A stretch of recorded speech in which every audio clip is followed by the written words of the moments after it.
मराठी साहित्याच्या क्षितिजावर राम गणेश गडकरी हे एका तेजस्वी ध्रुव ताऱ्याप्रमाणे उदयास आले आणि तितक्याच अकस्मातपणे अस्तंगत झाले. नियतीने त्यांना केवळ 34 वर्षांचे आयुष्य दिले, पण या अल्पायुष्यात त्यांनी वाङ्मयीन अलौकिकाचा जो कळस गाठला त्याला तोड नाही. नमस्कार मंडळी, नाट्यविश्वास पुणे ह्या चॅनलमध्ये तुमचं सहर्ष स्वागत आहे. मराठी साहित्यातील शेक्सपियर मानल्या जाणाऱ्या दिवंगत मराठी नाटककार राम गणेश गडकरी यांना पुण्यतिथीनिमित्त विनम्र अभिवादन. आज त्यांच्या पुण्यतिथीनिमित्त आपण त्यांच्या दैदिप्यमान साहित्य प्रवासाचे स्मरण करीत त्यांना आदरांजली अर्पण करणार आहोत. 26 मे 1885 रोजी गुजरातमधील नवसारी इथे राम गणेश गडकरी यांचा जन्म झाला. त्यांचे बालपण दारिद्र्यात व्यतीत झाले आणि वयाच्या 9व्या वर्षी पितृछत्र हरपल्याने त्यांच्या वाट्याला मोठा संघर्ष आला.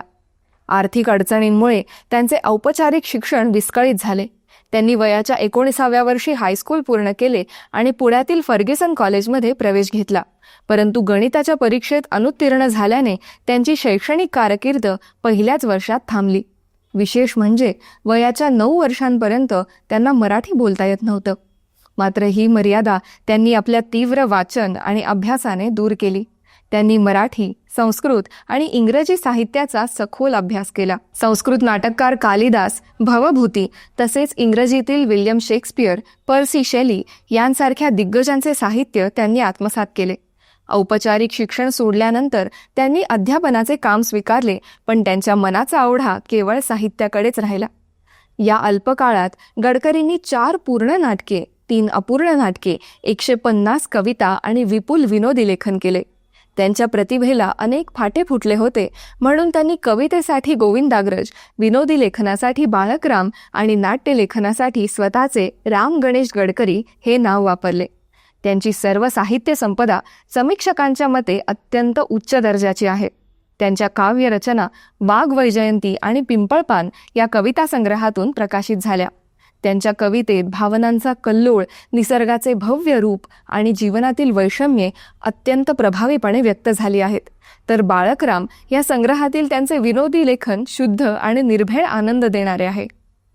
गडकरींनी मराठी रंगभूमीला 4 मौलिक नाटके दिली: प्रेमसन्यास, पुण्यप्रभाव, एकच प्याला आणि भावबंधन. त्यांचे एकच प्याला हे नाटक दारूच्या व्यसनामुळे उद्ध्वस्त झालेल्या सुधाकर आणि त्याची निष्ठावान पत्नी सिंधू यांच्या शोकांतिकेचे अत्यंत उत्कट चित्रण करते. हे नाटक आजही सामाजिक विषयावरील एक अजरामर कलाकृती मानले जाते. गडकरींच्या नाट्यलेखन शैलीचे वैशिष्ट्य म्हणजे उत्कट भावनांचे आणि नाट्यमय प्रसंगांचे चित्रण करण्यासाठी त्यांनी केलेली उच्च दर्जाच्या संस्कृत प्रचूर भाषेची निवड. त्यांची पात्रे खोलवर विचार करणारी, भावनोत्कट आणि जीवनातील द्वंद्वात अडकलेली असायची. त्यांच्या संवादात कवीची प्रतिभा आणि नाटककाराची समज यांचा सुंदर समन्वय साधलेला दिसतो. त्यांनी शोकरस, शृंगाररस आणि वीररस यांचं चित्रण मोठ्या ताकदीनं केलं.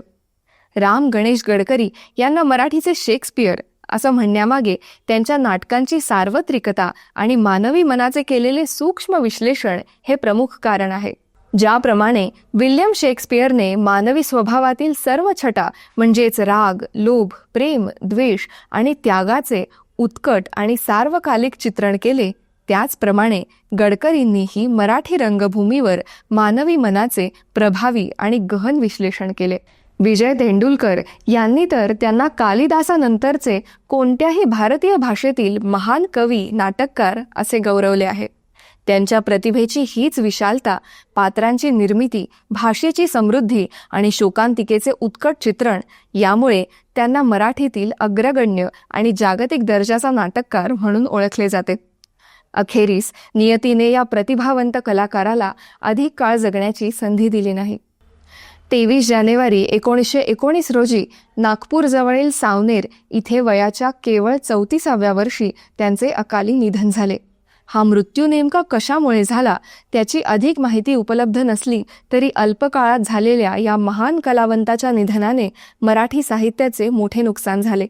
विशेष म्हणजे त्यांच्या निधनापूर्वी काही तास अगोदरच त्यांनी आपले 4थे नाटक भावबंधन पूर्ण केले होते.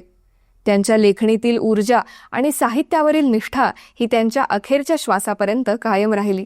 थोडक्यात राम गणेश गडकरी यांचे आयुष्य एखाद्या विजेच्या चमकेप्रमाणे क्षणभंगूर असले तरी त्यांच्या लेखणीतून साकार झालेले साहित्य मराठी नाट्य आणि काव्य परंपरेत चिरंजीव ठरले आहे. त्यांनी मराठी भाषेला दिलेला अलंकारिक आणि भावपूर्ण साज तसेच मानवी भावनांचे केलेले उत्कट चित्रण त्यामुळे त्यांची आठवण मराठी साहित्य हृदयात सदैव तेवत राहील. त्यांच्या पुण्यतिथीनिमित्त या गोविंदाग्रजांच्या अलौकिक प्रतिभेला विनम्र अभिवादन. तर मंडळी, आजच्या पुरतं एवढंच. आम्हाला आशा आहे की तुम्हाला आमचा हा पॉडकास्ट अवश्य आवडला असेल. आवडला असल्यास लाईक व शेअर करायला विसरू नका व खाली असलेल्या कमेंट बॉक्समध्ये आपले विचार व मत मांडण्यास अजिबात संकोच करू नका.